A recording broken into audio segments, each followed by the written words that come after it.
Welcome to my YouTube channel. My name is Kalira Esfas, a food scientist who is very passionate about poultry keeping. If you are watching this video, kindly subscribe to my YouTube channel, hit the notification bell such that every time you upload a video, you get to know. Today's video, we want to see how we can raise baby chicks with less or no mortality at all.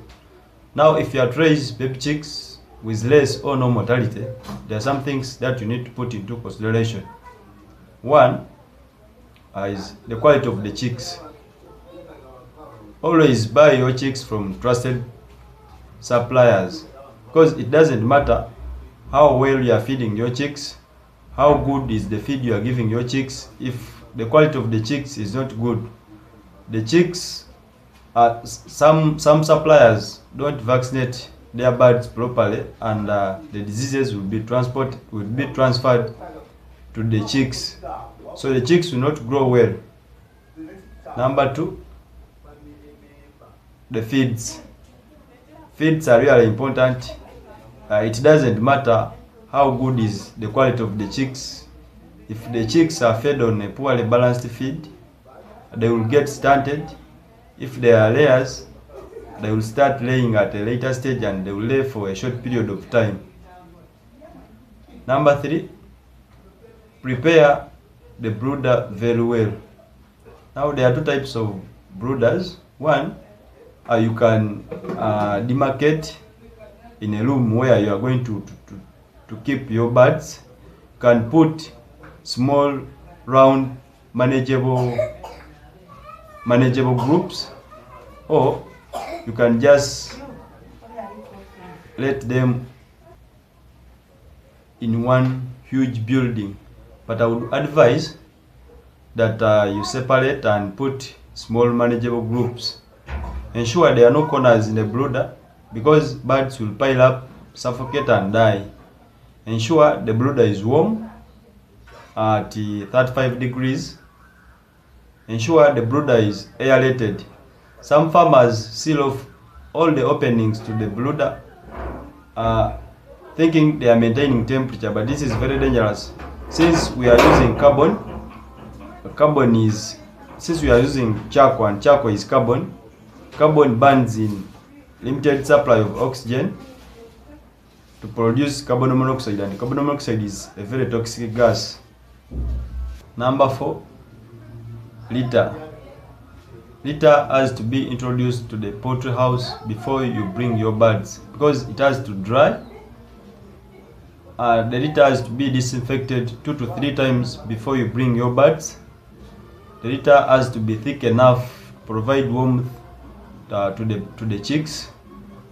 Also has to be thick enough to absorb the ammonia, since the birds will be pooping, and that poop has to be mixed in the litter. Cover the litter 2 to 3 days when you have just brought your birds, because these birds don't differentiate between the feeds and the litter, so they will end up eating the litter, and the litter will chop the birds. Number two, there are small particles in the litter, and these birds have not developed any immunity, so if they inhale those small particles, they may be harmful to the birds, since they have not developed any immunity. Number five, lighting. Lighting is very important for the birds, since these birds have to eat 24 hours. It provides for them to see the feeds. It has to be bright enough for somebody who is reading to see what is reading. There are so many sources of light. One, you can use electricity. Two, you can use lamps.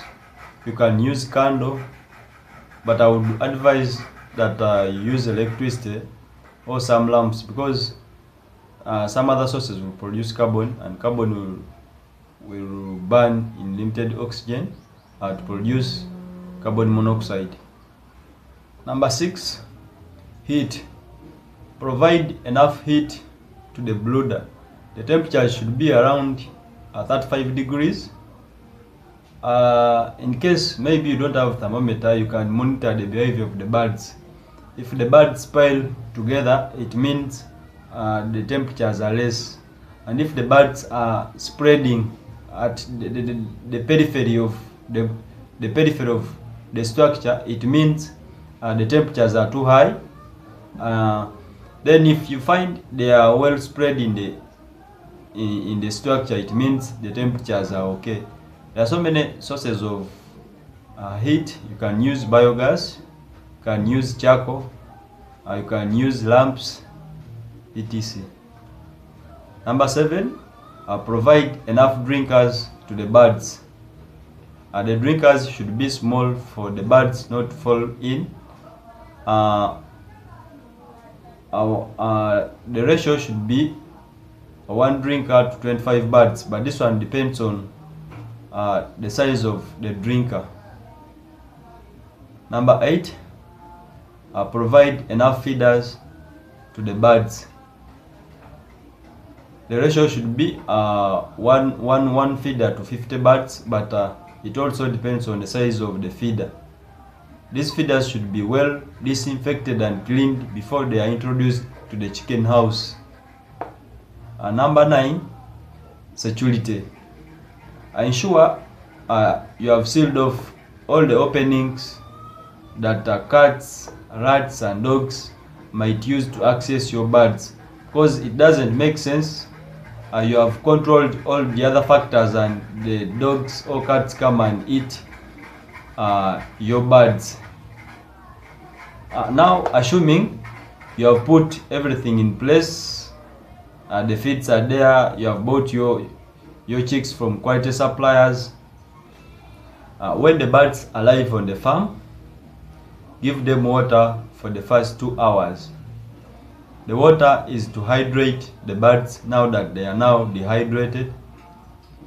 The water should contain vitamins and glucose. The vitamins is to reduce stress from the birds since they have been traveling, and the glucose is to provide energy to the birds. You can now give feeds after 2 hours. Ensure the brooder is warm enough, 35 degrees.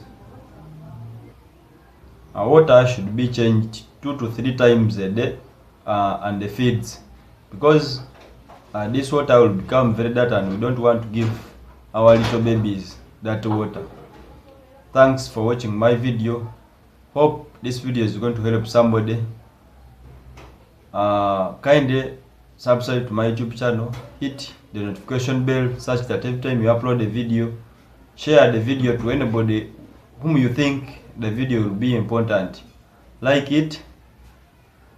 Thanks for watching.